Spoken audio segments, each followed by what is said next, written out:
Hey, what's going on, guys? Kel Myrick with theeasiestbusiness.com. Today I want to talk to you about something that's very prominent in the commercial construction world, though it's really not discussed too much. It's kind of taboo, but you'll see it in most of the commercial projects that you have to bid. Some won't have it, but especially the bigger projects will definitely have it. And what I want to talk about is liquidated damages. So if you don't know what liquidated damages are basically a fine that you pay if your trade is responsible or your company is responsible for delaying the project any amount of time. So basically, when you bid a project, if the GC wants to go with you, sometimes they'll call you, email you, go over certain few things, some scope items, clarify some things with you, and sometimes they won't. Sometimes they'll just send you a contract. You need to review your scope items. You need to review the money they're going to pay you and the payment terms. A lot of payment terms are net 30, net 60, and net 90. I'm not going to go into that today, but that's kind of how you get paid on a lot of commercial projects. You usually have to wait 30, 60, or 90 days before you get your money. So be prepared for that, but that's a different topic for a different day. So basically, once you've reviewed that contract, everything's good to go. You sign it, have your agent sign it, whoever signs documents for you in the company. You fax it back, you email it back, whatever you do, you hand deliver it back to them. You're officially under contract, congratulations. But a lot of work has just started for you. And if you don't know what you're doing, you can get in a lot of trouble and you can owe a lot of money. And that's where liquidated damages comes in. A lot of times they'll specify in the contract, if you delay the project, you'll be responsible for money. I've seen it as low as $250 a day.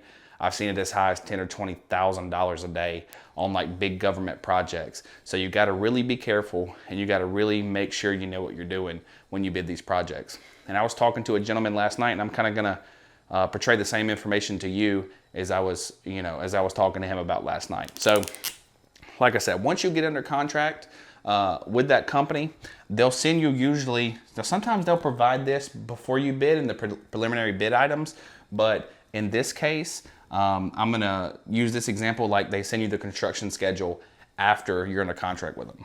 So you'll usually receive like a construction schedule here.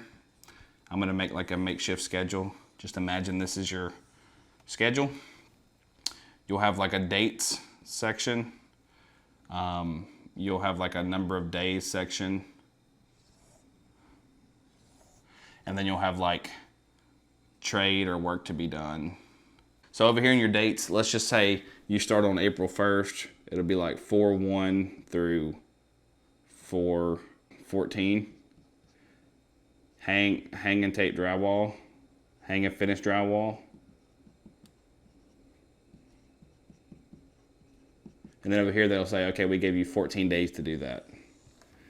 And this is not just to do with painting, like I said. Every trade will be on this construction schedule, so you'll see exactly the timeline of the project. And then after them, it may be 4/14 through 4/21. It'd be prime. Prime drywall, I'll give you 7 days to do that. Then you'll have 4/21 through 4/28, first coat, and so on and so forth. It'll be 7 days to do that. And you'll have every trade listed here. You'll have HVAC, you'll have plumbing, you'll have ceiling guys, drywall guys, painters, flooring guys, everything. So you can see the whole timeline of the entire project. And now is basically your last opportunity to back out of this contract. If you look at this construction schedule and you say, man, I don't have the manpower to do this entire 2-story, 3-story apartment complex with 100 units in 21 days or whatever. I'm just making this up as I go. And this will be your last time to really back out of the contract. Though I wouldn't make it a habit of backing out of a contract, because eventually you're going to back out of so many contracts that GCs aren't going to trust you anymore, and they're just going to assume that you can't handle the projects and you're not fit. And eventually they're going to stop sending you bids to even take a look at for them. So I wouldn't get in the habit of this.